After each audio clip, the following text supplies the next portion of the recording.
गुज़िश्ता एक दो सीरीज से पाकिस्तान की T20 टीम में ये बहुत बड़ी तब्दीली आई है कि बैटर्स तेज रन्स करने की कोशिश करते हैं और शायद यही वजह है कि 7 साल के तवील अरसे के बाद ये पहला मौका आया है जहां 2 कंसेक्यूटिव T20 इंटरनेशनल्स में पाकिस्तान ने 200 से जायद रन स्कोर किए हैं।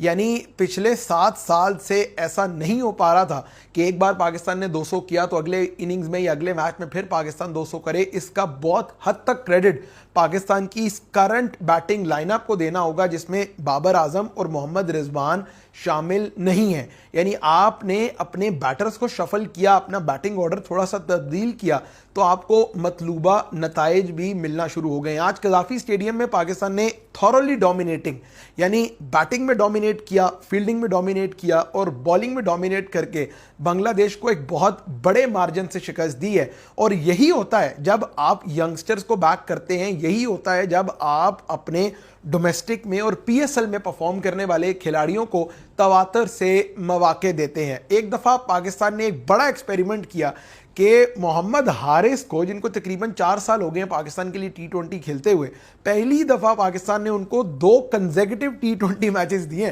परफॉर्मेंस उनकी देख ले, पिछले मैच में भी 40 ऑड किया, आज भी उन्होंने 40 ऑड करके बताया कि जब तक आप यंगस्टर्स को बैक करेंगे वो आपकी टीम के लिए परफॉर्मेंस बहुत बेहतर अंदाज से दिखाएंगे। फ़खर जमान आज पाकिस्तान के लिए नहीं खेले और उनको रिप्लेस करने वाले साहिबजादा फरहान ने कुछ 70 रन की 40-45 गेंदों पे क्या ज़बरदस्त पारी खेली है।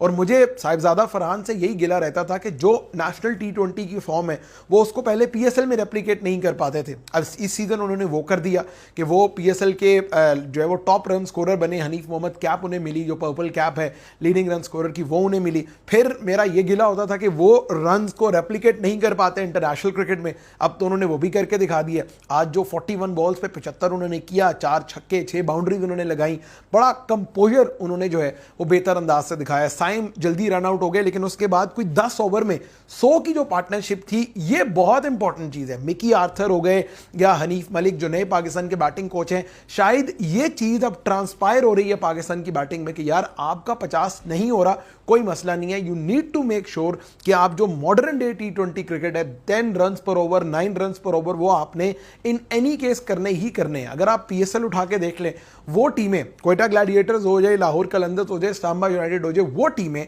जिन्होंने हमेशा प्रेफर किया है over having a better strike rate than having a better average, हमेशा वही टीमें जो हैं वो आपको एचबीएल पीएसएल में भी कामयाब दी हैं। क्वेटा की तरफ से देख लें, हर मैच में रॉयली रूसो निकल के मारते थे, इस्लामाबाद की तरफ से एलेक्स सेल्स, मनरो इस तरह खेलते थे।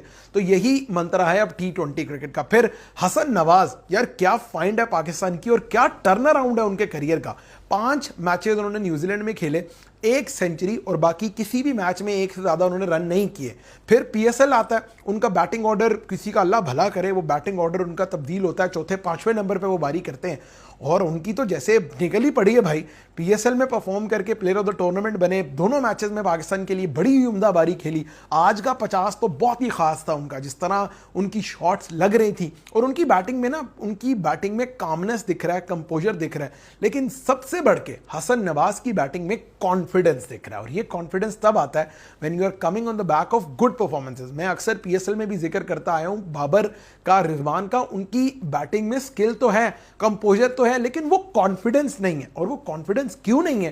क्योंकि they are not coming on the back of good performances. तो ये फर्क दिखाई दे रहा है हसन नवाज में और बाकी प्लेयर्स में जिनको पाकिस्तान ने टीम से निकाला, उनके दरमियान भी ये फर्क है कि हसन नवाज के रन्स भी हो रहे हैं, उनको कामनेस भी है, प्लस वो कॉन्फिडेंस के साथ जो है वो बारी कर रहे हैं। फिर नीचे से आके थोड़ा सा मुझे अफसोस जरूर हुआ, आगा सलमान, फहीम और शादाब, इन्होंने कम से कम 24-25 गेंदों में आखिर में सिर्फ 27 रन स्कोर किए इन तीनों बैटर्स में। शादाब कोशिश करते रहे लेकिन उनसे नहीं लग रही थी, बट इसके बावजूद 201 पाकिस्तान ने कर लिया।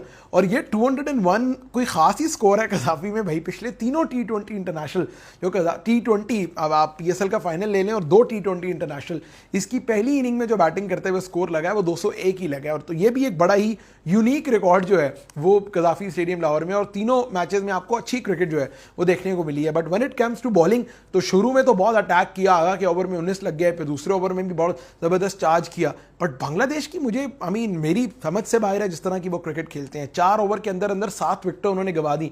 पावर प्ले के पहले 4 ओवर बेहतर क्रिकेट खेले, उसके बाद जिस तरह विकेटें गिरना शुरू हुई तो लगता है कि कोई बैकअप प्लान ही नहीं है बैटर्स के पास। उनको एस्केप रूट जो है वो कोई दिखाई नहीं दे रहा। Abrar was too good. मुझे लगता है कि अबरार, शादाब, सुफियान, मुकीम, ये दोनों तीनों जो प्लेयर हैं, अब ऑब्वियसली सुफियान नहीं है पाकिस्तान की टीम में, बट बहुत इंस्ट्रूमेंटल होगा पाकिस्तान के लिए जो फरवरी में होने वाला T20 वर्ल्ड कप है इन श्रीलंका। ये प्लेयर्स आपको कामयाबी दिलवा सकते हैं उस T20 वर्ल्ड कप में। एटलीस्ट सेमीफाइनल या फाइनल तक पाकिस्तान जा सकता है, क्योंकि एडवांटेज है कि आपने अपने सारे मैचेस जो हैं वो श्रीलंका में ही खेलने हैं। But all in all Abrar was too good. बाकी शादाब ने भी अच्छी बॉलिंग की, फील्डिंग पाकिस्तान की बहुत कमाल की थी। तो ये एक बहुत ही सेटअप था पाकिस्तान के लिए for a thumping 2-0 win against Bangladesh at the Gaddafi stadium Lahore.